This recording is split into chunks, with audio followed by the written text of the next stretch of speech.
pedimos perdão das nossas falhas, das nossas ofensas, diante da Tua natureza, que é santa.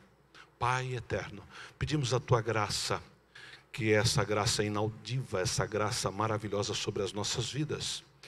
Deus Todo-Poderoso, o Teu Santo Espírito é bem-vindo nesta reunião.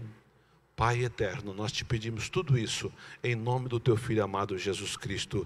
E a igreja diz: amém. Podeis tomar o vosso assento. Quem puder chegar mais perto vai ficar mais fácil. Não precisa a gente aumentar a tônica da voz, né? Igreja, o vosso pastor sempre diz que nós somos a geração do arrebatamento. Olhando para a Bíblia, não tem como não entender isso, né? Se nós vivêssemos há 50 ou há 100 anos atrás, ficava difícil. Porém, hoje, a maioria dos textos bíblicos já se cumpriram, estão se cumprindo por multiplicar a ciência. Só que não é isso que eu, que gosto de estudar a Bíblia, vejo como um sinal para a igreja. O único sinal que eu vejo para a igreja é a apostasia que está nos dias de hoje. E esse tema desde os pais da igreja. Pedro vai falar sobre a apostasia, Tiago vai falar, Paulo vai falar nas suas cartas. Então, é um assunto não tão recente. Ao mesmo tempo é antigo, ao mesmo tempo é novo. Só que o que acontece? Nos nossos dias, a apostasia está tomando conta totalmente diferente da igreja primitiva. Então, eu tenho lido, estudado, e o Senhor colocou algo no meu coração que eu quero compartilhar com a igreja. Abramos as nossas Bíblias, está lá no livro de Tessalonicenses, né? Que nós vamos trabalhar esse assunto. Coloca para mim, por favor, pastor Garrido, por gentileza, o que eu mandei por e-mail da igreja, para que possamos trabalhar esse assunto que o apóstolo Paulo, né, vai dizer na primeira carta de 1 Tessalonicenses, o capítulo 1, né? Louvado seja o nome do Senhor. E nós vamos trabalhar isso, entender isso à luz da Bíblia. Igreja, olha, eu achei essa fotinha na internet. Lê para mim, por gentileza, todos estão enxergando? 1, 2, 3.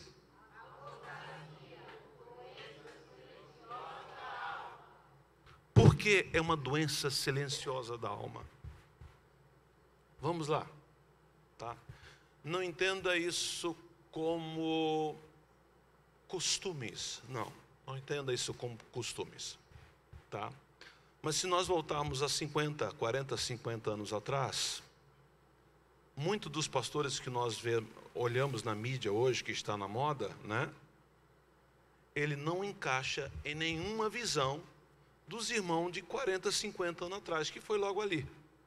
Os pastores de hoje são mais modernos, os pastores de hoje faz tatuagem, aquele corte jovem, deixar o paletó com a gravata, aquela coisa toda. Então, isso vai entrando silenciosamente, a gente não vai sentindo, tá? Então, há igrejas evangélicas que hoje, a dancinha do tipo de isso, tá? Já é normal. Não é normal, coloca o hino no evangelho, naquele ritmo, e faz toda aquela... Tá? E a igreja está aceitando. Por quê? Não há temor. Perderam a joia preciosa que é o temor a Deus. Então, 2 Tessalonicenses, desculpa, não é a primeira, 2 Tessalonicenses e tanto 2 Timóteo 4 e 5, né? E Mateus 24, 3 a 31, trabalha esse assunto. Um assunto de importância. Um assunto que, tá? Coloca para mim, eu não coloquei, na correria eu não coloquei. Coloca aí. Eu esqueci de mencionar Tessalonicenses, tá? Que é o capítulo 5, é todo o capítulo, mas vai ser muita coisa para a gente ler. Só coloca aí 2 Timóteo 4, do 2 ao 5. Ele é mais enxuto e vai dizer a mesma coisa que Tessalonicenses, e depois vai para Mateus 24, tá? E só o verso 3 e o 31, não vamos ler tudo, tá? Coloca aí 2 Timóteo, Paulo escrevendo ao seu filho na fé, o jovem pastor Timóteo, tá? É a última carta, tanto a carta de Efésios como a carta de Timóteo, as duas têm a mesma data, são as duas últimas cartas. Então, quero que pregues a palavra, eu acho que é do 3, viu? É o 3, coloca o 3, por gentileza. Sabe, porém, isto, que nos últimos dias sobrevirão tempos trabalhosos, tempos difíceis, tempo de quem está na frente e quer levar o evangelho genuíno, vai encontrar muita resistência, vai encontrar muita dificuldade, porque são tempos trabalhosos. Ele está falando isso para um pastor, né? Ele não está falando para a igreja, ele está orientando, ele está discipulando um pastor, um jovem pastor, meio judeu e meio grego. Porque haverá homens amantes de si mesmo, avarento, presunçoso, soberbo, blasfemo, desobediente a pais e mães, é o que nós vemos hoje. Tá? A juventude perderam essa noção, porque nós, na qualidade de pai, viemos numa geração rígida e não demos continuidade nessa geração, porque o pai e a mãe saem para trabalhar de manhã e os filhos praticamente ficam sozinhos com os avós. E aí acabou. Essa questão de respeito, essa questão de tratar a pessoa, né, é mais velha, é senhor, não, é você. E aí o que acontece? Como essa classe mais jovem vai respeitar, vai relacionar com Deus, se a base, que é a família, não orientou? Então fica difícil. Então, quando eles são desobedientes a pais, mãe, ingrato e profano, fica difícil relacionar com Deus. Fica difícil obedecer regras. Fica difícil obedecer leis. Fica difícil obedecer mandamentos. É isso que o apóstolo Paulo está ensinando para Timóteo. Sem afetos, naturais, irreconciliáveis, caluniadores, intemperantes, cruéis, sem amor para com os bons, porque é a natureza do ser humano. As rédeas do domínio da família, do pai cobrando a benção, chamando de senhor, acabou isso, acabou. Nós, pai, damos muita liberdade para os nossos filhos, e fica difícil cobrar isso pela sociedade. Vai hoje você pegar um filho, uma filha de 6, 7 anos e dar umas palmadas. Se ela ligar para uma viatura, você perde até a guarda do seu filho. E você vai ter os seus vizinhos como testemunha, favor a ela e contra você. Então o mundo está criando esse cenário. E isto, quando a pessoa vem para a igreja, porque hoje são convencidos pelo evangelho, não é convertido, porque a dureza é muito grande no coração. E aí Paulo está ensinando, são traidores, obstinados, orgulhosos, mais amigo dos deleites, dos prazeres da vida do que amigo de Deus, tendo aparência de piedade, mas negando a eficácia dela, deste se afasta. E nós não fazemos amizade, porque não temos a visão bíblica. E aí, diante de tudo isso, coloca aí Mateus 24, é o que eu coloquei, 24, do 30, o verso 3 e o 31. Mateus 24, o 3 e o 31. Não vamos ler só o 3 e o 31, por favor. Verso 3, Mateus 24, por favor. Não 4, 24. E o verso 3. E estando assentado no Monte das Oliveiras, chegaram-se a ele, aos seus discípulos em particular, dizendo: diz-nos quando serão estas coisas, e que sinal haverá da tua vinda e do fim do mundo. Então nós buscamos sinais. Jesus está próximo, é os sinais. Mas o próprio sinal que o próprio Jesus dá, da vinda dele, ele é questionado no capítulo 3 dos seus discípulos, e ele dá resposta lá no 31. E ele enviará os seus anjos com rigor, clamor de trombeta, os quais ajuntarão os seus escolhidos desde os 4 ventos de uma extremidade do céu. O 30. Eu coloquei 31, mas é o 30. Então, no 3, os discípulos estão perguntando qual é o sinal da sua volta. Ele responde no 30. Então aparecerá no céu o sinal. Qual o sinal? O Filho do Homem. Ele diz que virá como ladrão. Só que para a igreja, para a noiva, a militante de Cristo, o sinal é apostasia. É o que nós estamos vendo dentro das igrejas, apostasia.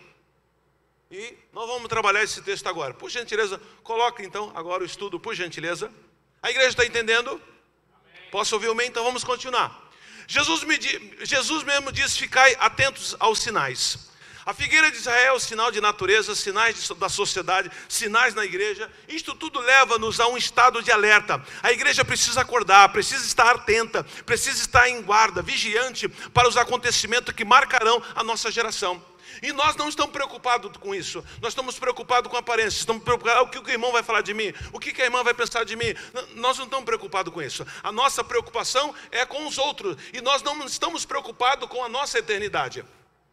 Olhamos mais para os outros do que olhamos para Cristo. A geração do século XXI é isso. Porque a igreja parou de combater o pecado. A igreja parou de falar de santidade. A igreja hoje quer atrair pessoas. Diga que a pessoa é usada por Deus em dons, atrai. Ou vou ter um estudo da palavra, não atrai. E é isso que vai te levar para o céu. É isso que vai fazer a tua alma feliz. É isso que vai transformar a sua vida. Por quê? O século XXI, por causa da terrível doença que mata a fé, que é essa teologia da prosperidade. Então vamos lá, a geração que irá contemplar um dos maiores eventos da história, a volta de Jesus, o arrebatamento, a segunda volta, poderemos protagonizar tais cenas. Qual pastor? Vindo com ele, seja ficando aqui ou vendo ele vir. Para a igreja não há meio termo. Ou você sobe ou você fica. Não há, vou pedir perdão, não dá tempo. Será muito rápido. O apóstolo Paulo disse que eu não abri e fechado os olhos. Então, geração que irá ser arrebatada é a geração que entender que esse espírito de apostasia não deixar entrar no vosso coração. Estes sinais ao longo da história sempre ocorreram. Mas a grande verdade é que a volta seria marcada pela intensidade desses sinais. Eles sempre ocorreram, igreja. Se nós voltarmos, sempre houve crise, sempre houve guerra, sempre houve terremoto, sempre houve maremoto, sempre houve crise social, sempre houve epidemia. Na virada do século anterior, do 1800 para 900, houve uma epidemia. Então, sempre ocorreu. Obviamente, por quase 8 bilhões de seres humanos na Terra, né? O processo está sendo maior, mas sempre houve. O que desperta é o que os sinais... eu tenho que olhar para a noiva de Cristo, a qual eu pertenço. O que está acontecendo com a noiva de Cristo? Ela é amante do mundo. Ela foi para a televisão. Pastor, mas isso é pecado? Não, não é pecado. Só que o que acontece? Se um crente fosse chamado há 30, 40 anos atrás e numa televisão, ele era repudiado. Todo mundo ia desligar a televisão. Hoje não. Com os adventos das músicas evangélicas que não mais combatem o pecado e vai falar que você, se Deus não abrir o mar, ele passa por cima, aquela coisa toda. Então tudo isso vai minando o cristianismo, a palavra genuína, a palavra que edifica, tá? Então, preste bem atenção. Eles sempre ocorreram, mas próximo à vinda de Jesus, eles iriam identificar, é o que está acontecendo. Mas eles seriam mais profundos, alertando-nos assim. Então estamos perto na era do tempo do fim. Um dos sinais é a apostasia. É isso que eu quero te chamar a atenção da igreja. É a igreja, o termômetro para saber se Jesus vem ou não, é a igreja. Não é outra coisa, é a igreja. Como que a igreja se encontra? Como está o meu cristianismo? Como está o meu relacionamento com Cristo? Como eu tenho olhado para Ele? O quanto Ele... Eu deixo Ele trabalhar na minha vida, o quanto Ele manda na minha vida, o quanto eu sou subordinado a Ele, o quanto eu sou um adorador. É isso que está em pauta, porque isso vai fazer a diferença. Não é a quantidade de glória a Deus, ou a maneira que você planta, ou o tamanho do teu dízimo, não é isso. É a sua conduta com Ele. É a sua conduta. Não é a quantidade de dons que você possa ter, não, é a sua conduta com Ele, a sua obediência a Ele. Então vamos lá. Um dos sinais é a apostasia que Paulo vai falar. Na segunda carta de Tessalonicenses, colocando com base o fundamento para o tempo do fim, ou uma situação, um tempo, uma fase da igreja, que mostrará então que o fim também está bem próximo. Apostasia. O que é apostasia, pastor? É o abandono da fé, é a rejeição dos princípios bíblicos, é o esfriamento, é afastar-se do alvo. Isto é apostasia, é rebelião, é desobediência, é o desvio da fé, é o desvio dos princípios bíblicos. Isto tem acontecido de forma assustadora dentro da igreja. E não é só arrepender, em todas. Não há quem mais alerta. Não há. Se você for numa igreja neopentecostais, aqueles louvores, é uma palavra michuruca. Se você for numa igreja pentecostal, aquele movimento, vai ter arca entrando, aquela coisa toda coisa simbólica. Mas palavra, falar a verdade, machuca. Não enche igreja.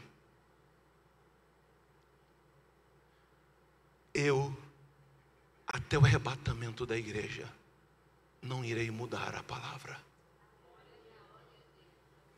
Custe o que custar.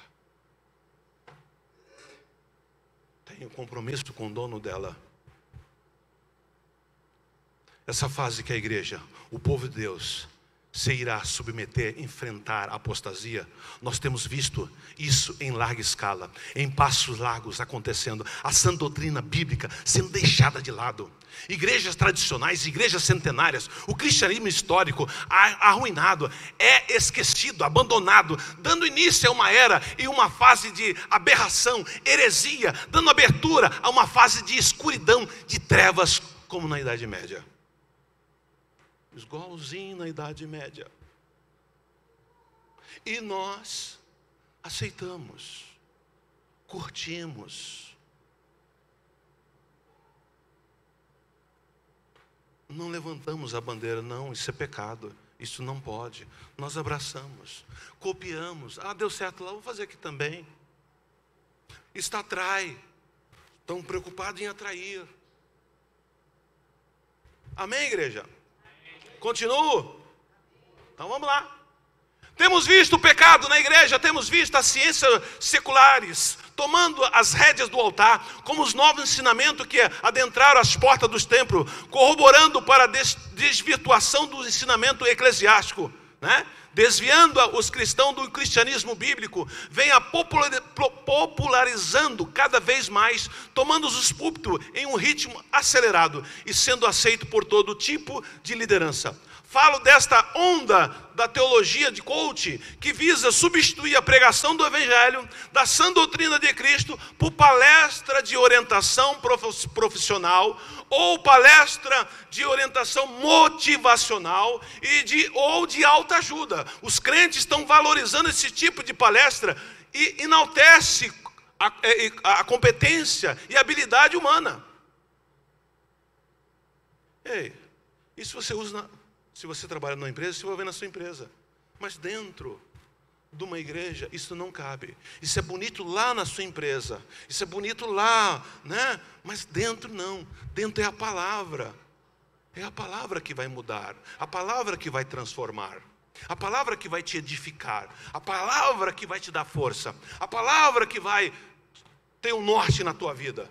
Então, só que as igrejas hoje, e se você for um coach e se especializar na área de casamento, legal. Se você for um coach e se especializar na área de empreendimento, legal. Vão alugar hotéis e vão convidar essas pessoas, tá? E vão te dar uma aula, você vai se emocionar, pô, que legal. Se você colocar isso, dá certo. Só que Deus não morreu na cruz do Calvário para eu e você ter palestra de motivacional, de mudança de vida. Ele quer mudar o teu caráter. É isso que é a palavra. E não é legal. O coração não se abre. Estamos vivendo uma geração de crentes emocionais. Não há crente conhecedor da Bíblia. Eu hoje estava com a minha esposa, nós fomos pegar a Rebeca no colégio, e ela falou assim, Barbosa, eu vi um pastor tratando um estudo sobre a Santa Ceia, que a palavra Santa Ceia não tem na Bíblia, né? Eu falei, realmente, tem a palavra ceia. E ela estava dizendo o que o pastor estava dizendo, eu falei, meu Deus do céu.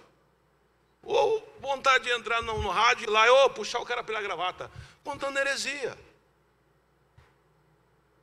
Se o próprio Jesus, olha, eu hoje te dou um novo mandamento. Qual era a regra do judeu? Matar um cordeiro, aquela coisa toda, pão asma. Não, agora a partir de agora será diferente. Será diferente. Eu te dou um novo mandamento. Toda vez que se reunir em meu nome, eu não vou mais comer, né, o fruto da vide, né? Não vou mais, só na eternidade que eu vou fazer isso com vocês. Mas isso será o símbolo do meu sangue e símbolo do meu corpo. Aí o pregador ia dizer, não, é que Jesus era muito pobrinho e ele não tinha condições de fazer uma ceia como era feita naquela época. Por isso que... olha, como é que pode, se ele era pobre, se ele sustentava 12 pessoas, mais a família? Ei, você pensa que a sacola de Judas, tá, o tesoureiro, era vazia? Não, igreja. Ali tinha José de Arimateia, ali tinha, o que foi ter com Jesus de novo, de noite? Ali tinha Nicodemo ajudando, ali tinha a própria esposa do oficial do rei, Herodes, o braço direito dele. Então aquela sacola, aonde Judas era o tesoureiro, vivia cheia. São 12 pessoas para se alimentar, café, almoço, janta, estadia. E alguns têm família. Depois que andaram com o Senhor Jesus, largaram os seus ofícios. Aí não sei se eu chamar de jumento, estou xingando um animal, né? Mas o tal pastor dizendo, Jesus era muito pobrinho. E aí, se você não conhece Bíblia, se você nunca leu, é verdade, ele é pobrinho. Por isso que ele fez a ceia assim. Heresia. Então, nós estamos numa decadência espiritual, estamos numa apostasia terrível, a igreja está no sono da indolência, só que eu e você vamos dormir com azeite na reserva. Pastor, o que é isso? Palavra. Eu não posso conformar, eu não posso abraçar, hoje é tudo normal. Não é normal. Parei aonde aqui, por favor? No início. Então temos visto o pecado na igreja, temos visto a ciência, foi lido isso, já foi? Tá, parei aqui na teologia do coach, né? Já foi lido também. Nos ajuda quem está aí, por favor. Não estão o quê? Assim, achei. Não estão valorizando a palavra e o santo evangelho. Como disse Lutero, a minha consciência é escrava da palavra. Meu irmão, você que está me ouvindo nessa terça-feira, eu quero acabar isso aqui 9 horas em ponto. Se eu não terminar, damos continuidade.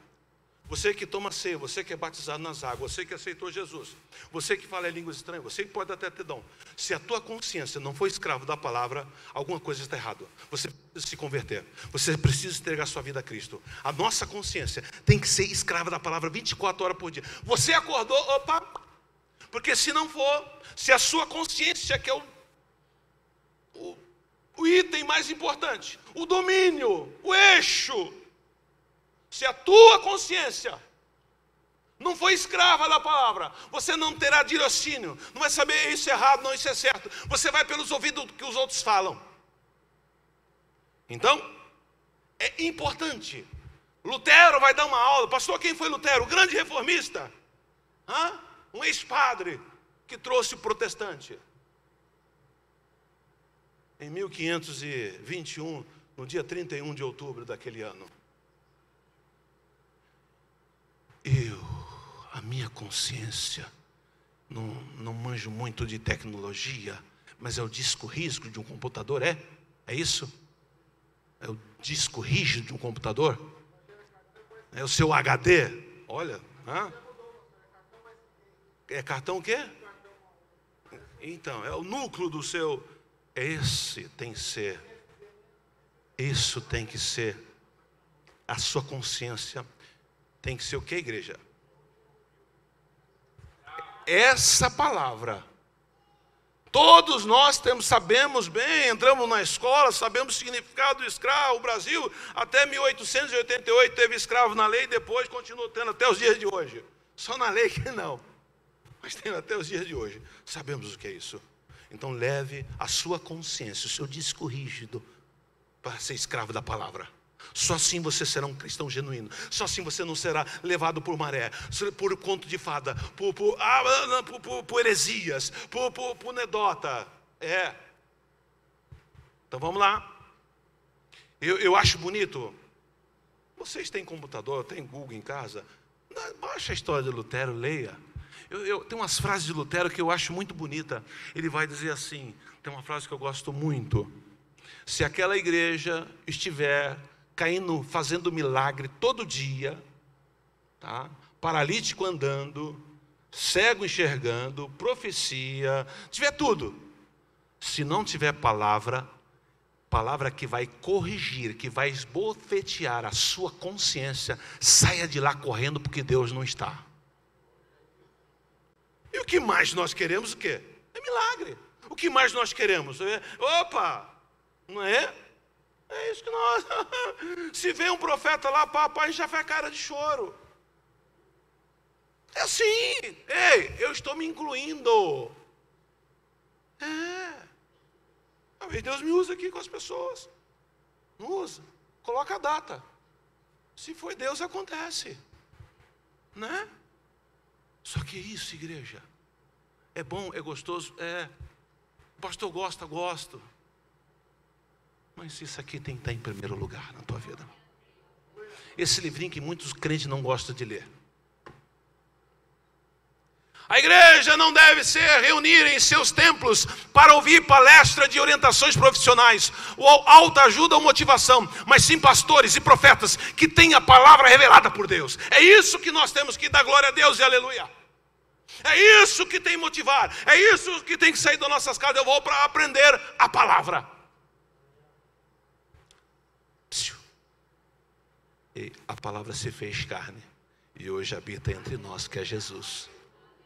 Temos visto nos ramos acadêmicos, filosóficos, filosofias, secularismo, evolucionismo, psicologia, entretanto realmente nos alicerces bíblico, eclesiástico, teológico, e sutilmente tomando lugar da sã doutrina, que é a palavra, levando a igreja, que é a igreja, levando a congregação, a cristandade a apostatar-se, a esfriar lenta, furtivamente, sorrateiramente, sem que a maioria esteja apercebido. É normal. É normal. É normal hoje. Não, é apostasia. Mas tem cura divina lá. O povo se alegra, se emociona. Você só pode dizer se Jesus está naquela igreja, é a palavra. Sabe por quê, igreja? Por que isso está acontecendo dos finais dos anos 80 para cá? Porque o evangelho que é pregado hoje, e as pessoas que pregam, a maioria não vive. Então o que acontece? Não tem mais aquela ação genuína, porque entramos num ciclo para se cumprir a palavra. E as pessoas então, a pessoa vem de qualquer religião com seus hábitos, com seus costumes, vem a Cristo, não há quem ensina a palavra, e eles vão utilizar os métodos que ele estava na outra religião para poder agora falar de Jesus. É bem verdade, igreja neopentecostais, né? Vai estar lá o orientador espiritual, igreja evangélica. Ele vai estar o quê? De branco. Vai estar lá de branco, para orientar. Copiando um lugar que o líder para fazer a reunião está de branco. E nós achamos normal. Isso chama-se apostasia. E isso está ocorrendo, mas isso é de fato um cumprimento que aquele que tem pesquisado, estudado ou sido sensível à voz do Espírito Santo, sem ter assombrado com o volume, com a intensidade com que isso tem ocorrido dentro das igrejas. Vamos lá. Sempre digo e vou voltar a repetir.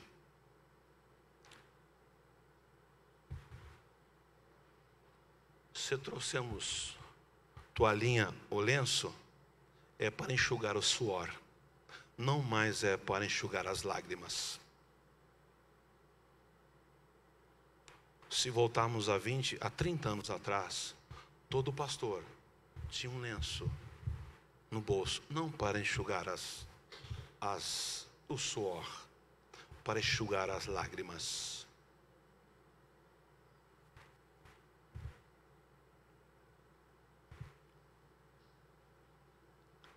Estamos sentados dentro da igreja evangélica e quando tem uma palavra, nós só escutamos, não nos ouvimos, porque se ouvimos, nós vamos praticá-la lá fora. A palavra hoje, se confrontar, você fecha no seu mundo e só vai escutar, não vai ouvir ela.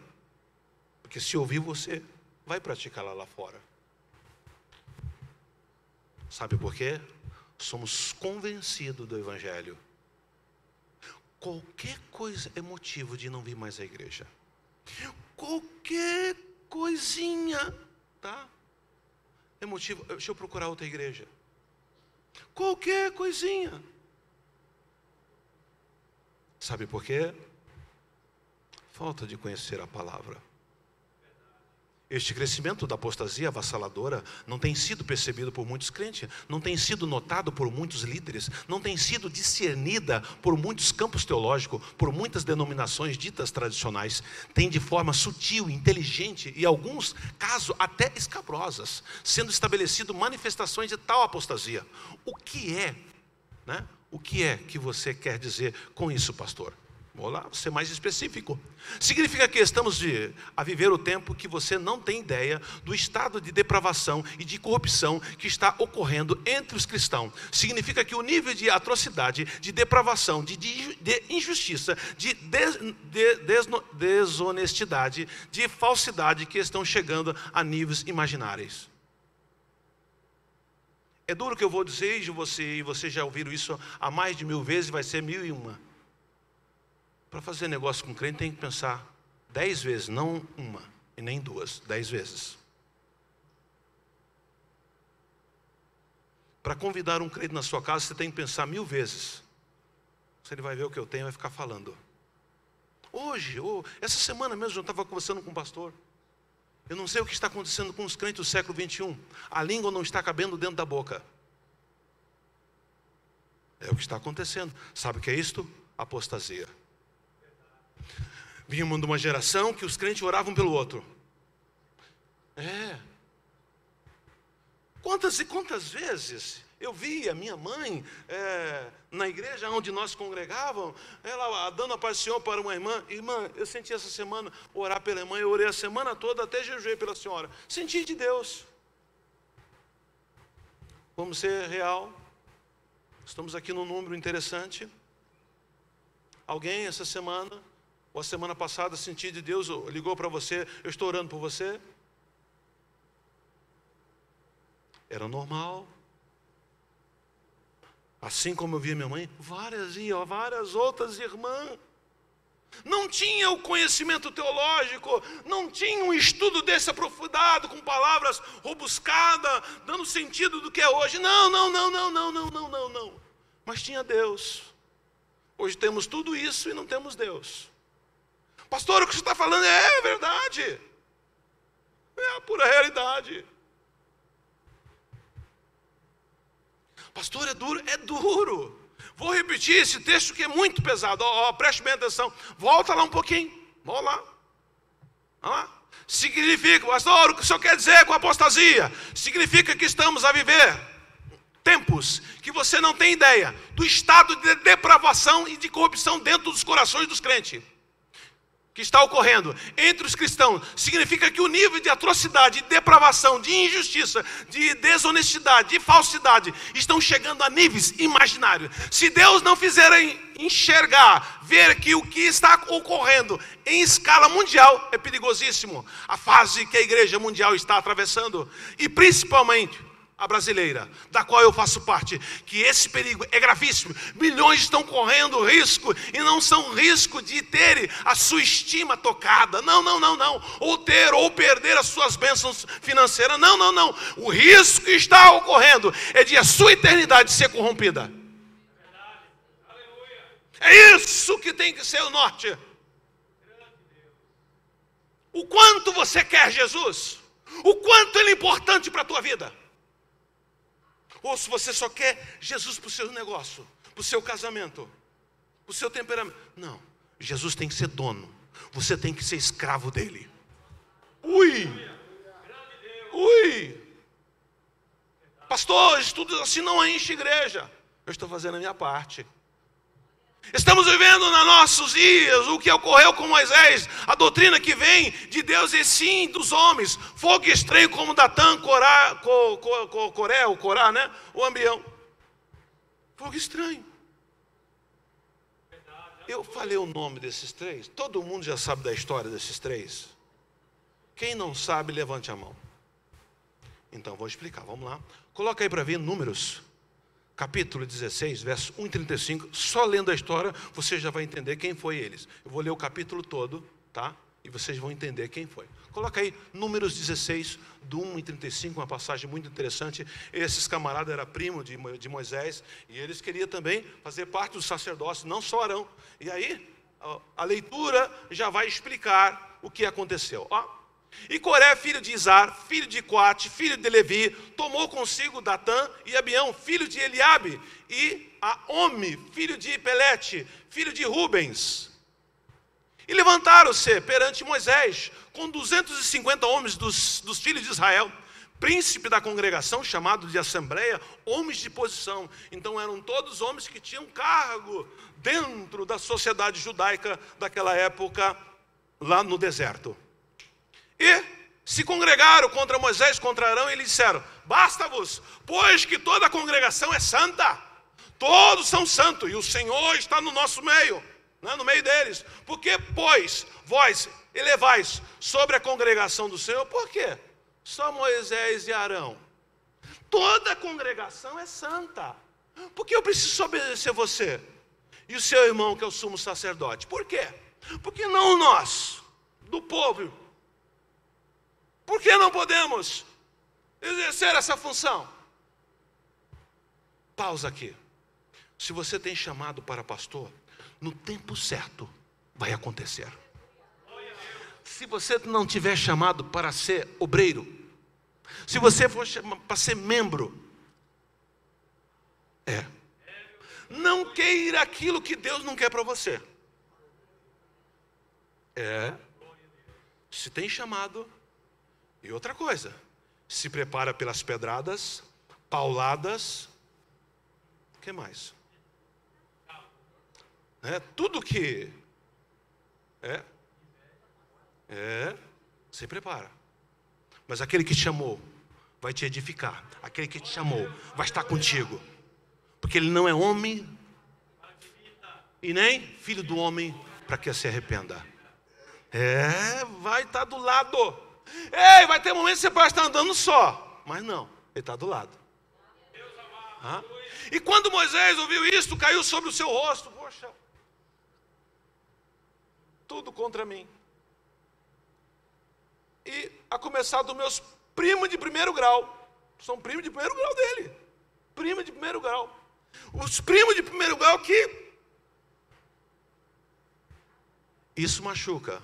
Por quê? Com pessoas próximas, você não tem barreira. A paulada, quando vem, não tem nenhuma defesa. E falou Coré e a toda a sua congregação, dizendo: amanhã, pela manhã, o Senhor fará sobre o que é seu, e quem é santo, que ele fará chegar a si, e aqueles a quem escolher, fará chegar a si. Então, amanhã nós vamos fazer isso. Não é mais Moisés que está mandando a situação, não, e nem Arão. Amanhã cedo... nós vamos fazer vamos trazer 250 incensários. Fazer isso, tomai os incensários, Coré e todo o seu grupo. E pondo fogo neles, né? Amanhã sobre ele deita incenso perante o Senhor, e será que o homem a quem o Senhor escolher, este será o santo. Basta-vos, filhos de Levi. Moisés é descendente de Levi. Quem está falando isso são seus primos, que são descendentes de Levi, que pegaram na espada e mataram 3.600 homens e mulheres, quando desceu lá com a lei e viu aquela situação terrível, adorando aquele bezerro que tem o nome de áspide. O nome do bezerro fugiu da memória, tá? E aí o que acontece? Esse lá no desertinho, tá? Estão levantando contra Moisés. Disse Moisés a Coré: ouve agora, filho de Levi, primos, por favor, dê ouvido o que eu estou dizendo, né? Ápice, isso mesmo. O nome daquele bezerro que foi adorado é ápice. Porventura pouco para vós é que o Deus de Israel vos tenha separado da congregação de Israel para vos fazer chegar a si, administrar o ministério do tabernáculo do Senhor e estar perante a congregação para ministrar? Está ouvido. Deus não escolheu. Não segue essa rota não. Colheu, planta. Igreja, o que eu vou dizer aqui é muito sério. Muito sério, porque o cristão do século XXI parece que não pensa. Há uma lei magna, há uma lei tremenda. Plantou, colhe. Eu tenho medo dessa lei. Pastor, que tem verdade? Eu tenho medo dessa lei.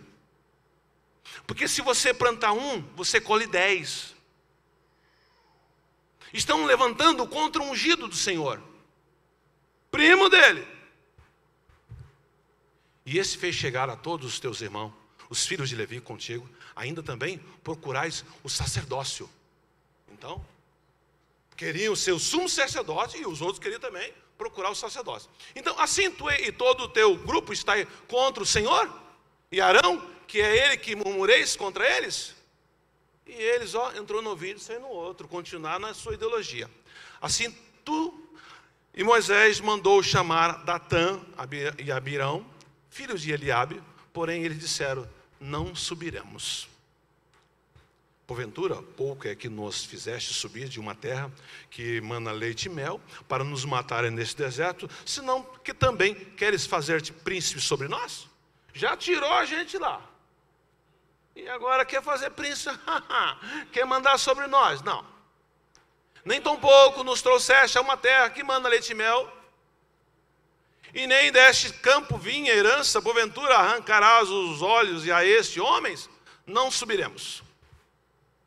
Então Moisés irou-se muito e disse ao Senhor: não atentes para a sua oferta, nem um só jumento tomei deles, e nem a nenhum deles fiz mal. Quando você faz um tipo de oração assim, Jesus julga a minha causa. Davi fazia muito isso. Eu não fiz mal, julga a minha causa. Levantaram contenda, levantaram tudo isso. Quando você faz um tipo de oração assim, misericórdia, misericórdia, só vai gerar temor quando você ler Bíblia. Se não ler Bíblia, quando chegar uma situação, você vai mergulhar dentro, porque não conhece Bíblia. O ser humano da época é o mesmo ser humano, não mudou nada. O que vai te orientar isso gera temor. A passagem bíblica, Então disse mais Moisés a Coré: tu e todo o teu grupo, ponde-vos perante o Senhor, tu, eles e Arão, amanhã. Então os seus 250 aí, mais o meu irmão Arão. Fechou? Fechou. Tomai cada um incensário nele, põe incenso, trazei, né? No tabernáculo lá, fumacinha, né?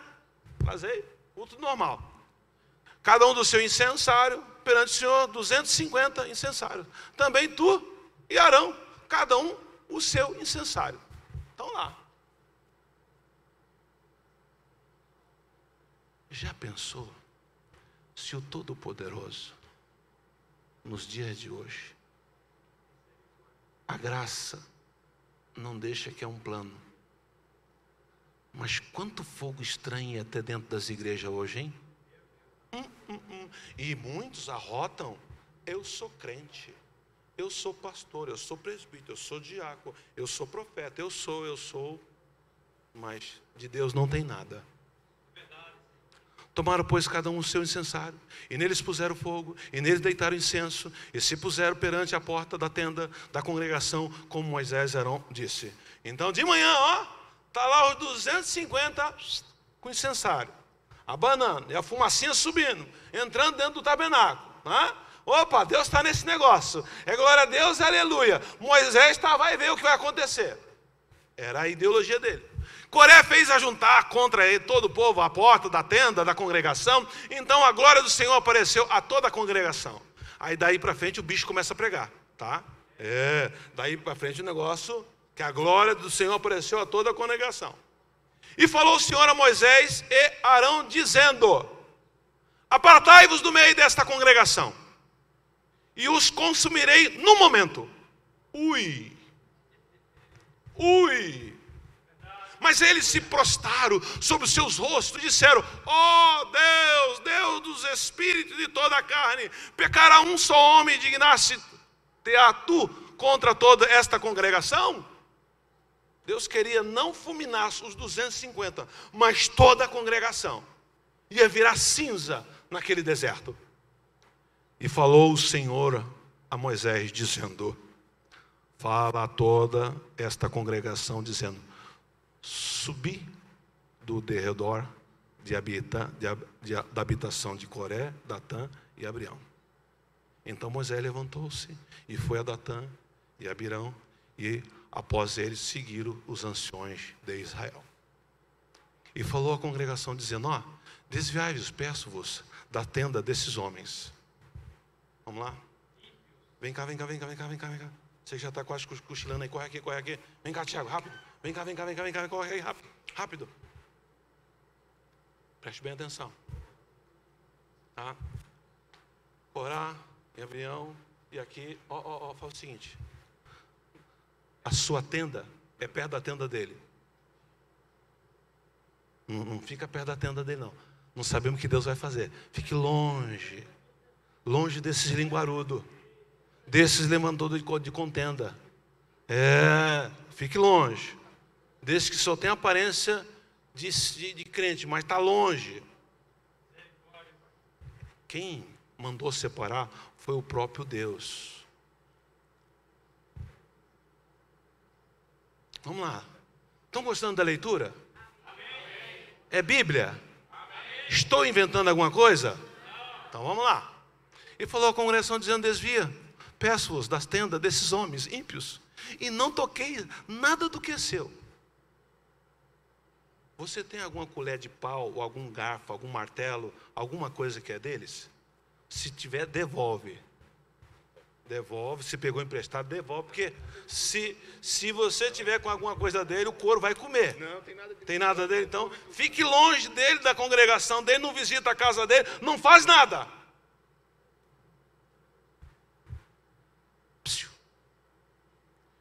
Se vê um grupo de pessoas levantando contenda, fuja, sai correndo. Esqueça o número do celular, esqueça o WhatsApp, esqueça a casa, esqueça, porque senão a batata também assa do teu lado. Porque você brigou com o próprio Deus. Não está contra Moisés, contra Arão. São homens falhos.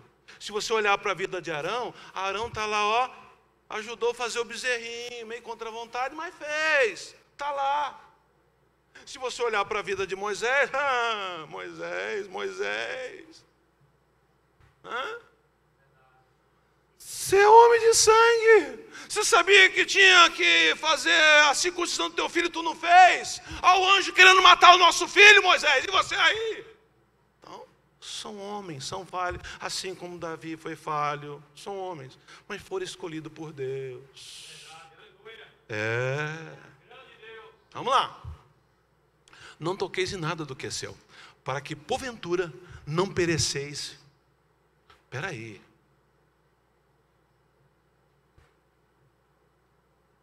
Vamos dizer que isso aqui, vamos dizer uma peça que se usava muito naquela época. Vamos lá.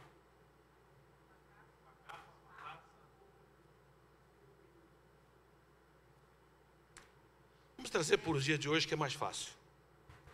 Que valor tem uma chave de fenda? Concorda? Qualquer lugar aí. Até na farmácia hoje você compra uma chave de fenda. Concorda? Tá? Então, se ele aqui, ó, que não teve nada a ver com o levante, não tem nada a ver, mas ele ficou com a chave de fenda dele. Trazendo para os nossos dias, deu ouvido, participou de certa coisa, estava junto, frequentam, vai junto, tá? Tem um convívio, opa, vai.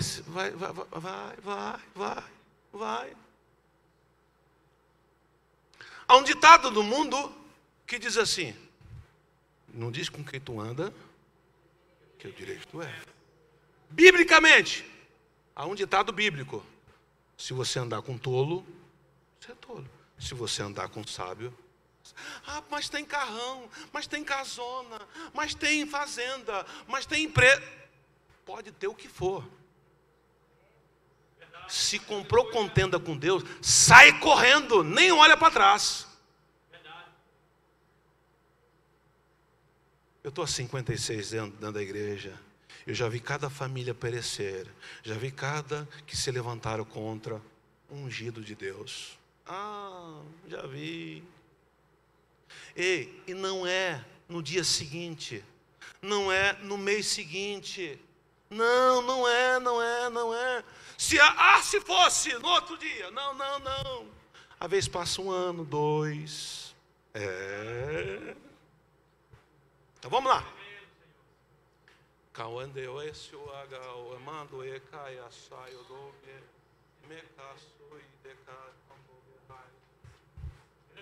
Poderoso Deus.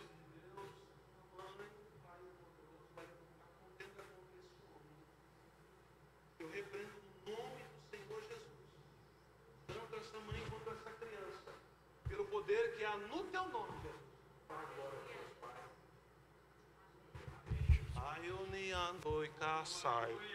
Então vamos lá. Vamos montar esse cenário aí. Devolveu a chave de fenda? Está livre? Se afasta da tenda.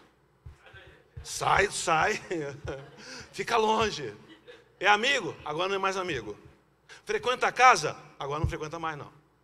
Tira do celular. Tira do WhatsApp. Tira, porque o chicote vai estralar. Então vamos lá. E não toqueis nada do que é seu, para que, porventura, não pereçais em todos os seus pecados. Mas eles ele não está. Ele não pegou o incensário. Ele não está com fogo estranho. Ele não está lá na frente do tabernáculo, na porta da congregação, não. Ele só está com... É amigo. Entendeu? Subiram, pois, do derredor da habitação de Coré, Datã e Abirão. E a Datã e Abirão saíram e se puseram à porta das suas tendas, juntamente com as suas mulheres, seus filhos e suas crianças. Psiu. Analise comigo. Criança. Mas tem a mesma ideologia dos pais, porque estão vendo os pais falar, fica dentro do coração. Não é inocente não. Está vendo a ideologia, a postura do pai? É a cópia. Por isso que está mulheres, seus filhos e suas crianças. Estão dizendo aí neto, hein? Então disse Moisés: nisto conhecereis que o Senhor me enviou a fazer todos esses feitos, que me deu, que de meu coração não procede. Eu não inventei nada. Ele que mandou tirar vocês do Egito. É Ele que mandou ungir meu irmão. Eu não inventei nada. Estes morrerem. Pulou? Não? 28. Então disse Moisés: nisto conhecereis que o Senhor me enviou a fazer todos esses feitos, que me deu o coração não procede. Verso 29. Se estes morrerem como morrem todos os homens. Aí ele começa a contar a historinha. Olha, se esses que levantaram contra mim, contra o meu irmão, não contra a minha pessoa, contra o meu ofício, que o ofício é dado por Deus, se eles morrerem de morte natural, como todo ser humano velho, 12/8. Moisés só está apenas contando. Morreram todos os homens, se forem visitados como são visitados todos os homens, de idade normal, então o Senhor não me enviou. Eu estou nessa função que quis, não foi Deus que colocou. Mas se o Senhor criar alguma coisa nova, por exemplo, a terra abrir a sua boca, né, a terra criar uma boca e tragar com tudo o que é seu, vivos descerem ao abismo, então conhecereis que este homem irritaram ao Senhor, não foi a mim não. Irritaram o Senhor, o Todo-Poderoso. Continua. E aconteceu que, acabando Moisés de falar todas essas palavras, a terra que estava debaixo deles, então por isso, ó, você está perto ainda? Eu já estava lá, eu já estava lá, porque a terra vai abrir. Opa, o Chico, eu já estava bem longe, ó, a terra vai abrir. Opa. Despertou do sono, né? Deus amado, Jesus.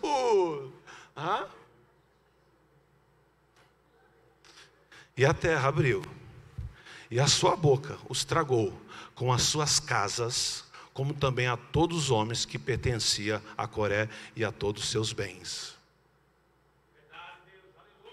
Continua ou paro por aí? Então vamos lá. E eles e tudo que era seu desceram vivos, todo mundo respirando, abriu a terra e ó, não caiu do fogo do céu como um raio e queimou eles não na hora, não, vivo, coração batendo, vindo na terra. Eu acho que ser enterrado vivo deve ser uma coisa terrível, não? Aquela passagem do profeta Elias, se eu sou homem de Deus, caia fogo do céu agora, e caiu, matou 50 soldados, morreram na hora, nem sentiram nada. Mas esse, vivinho, coração batendo, respirando, tá? E desceram vivo ao abismo, e a terra os cobriu, e pereceram no meio da congregação.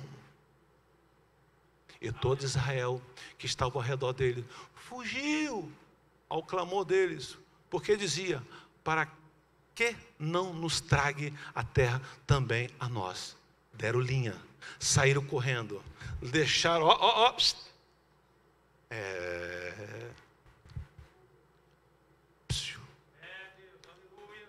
use sabedoria, a Bíblia, olhe para Cristo, cuidado com as amizades, cuidado, nós estamos num século de apostasia, há muitas pessoas que estão convencidas pelo Evangelho, mas já saíram da graça há muito tempo. Cuidado. Então saiu o fogo do Senhor e consumiu os 250 homens que oferecia o incenso. 36 tem? Acabou? E falou o Senhor a Moisés, dizendo: dize a Eliezer, filho de Arão, o sacerdote, que toma o incensário do meio do incenso, do incêndio, e espalhe o fogo longe, porque santos são. Contra o incensário daqueles que pecaram, contra as suas almas dele, façam folha de estendidas para a cobertura do altar, porquanto os trouxeram perante o Senhor, pelo que santos são e serão por sinal aos filhos de Israel. Então eles estavam com coisas separadas, coisas santas, mas a procedência, tá? Achar que poderia fazer melhor ou participar, queriam o cargo de Moisés, queriam o cargo de Arão, a congregação santa, eu tenho dom, eu também conheço, eu também sei falar, eu também... Não é assim, é Deus que escolhe. Amém? Deus abençoe em Cristo Jesus, para a glória de Deus Pai. Louvado seja o nome do Senhor. Que Deus abençoe a todos. Coloque a amarela aí, nós vamos dar continuidade na próxima aula. Não perca o chicote do Senhor. Não perca. isto te levará para a eternidade com Ele. Isto vai gerar temor. Você não vai pelas ondas não, tá? Você ouviu hoje que até um alicate que tiver, um machado de fenda de uma pessoa que está contra Deus, até aquilo, o negócio, a giripoca chia.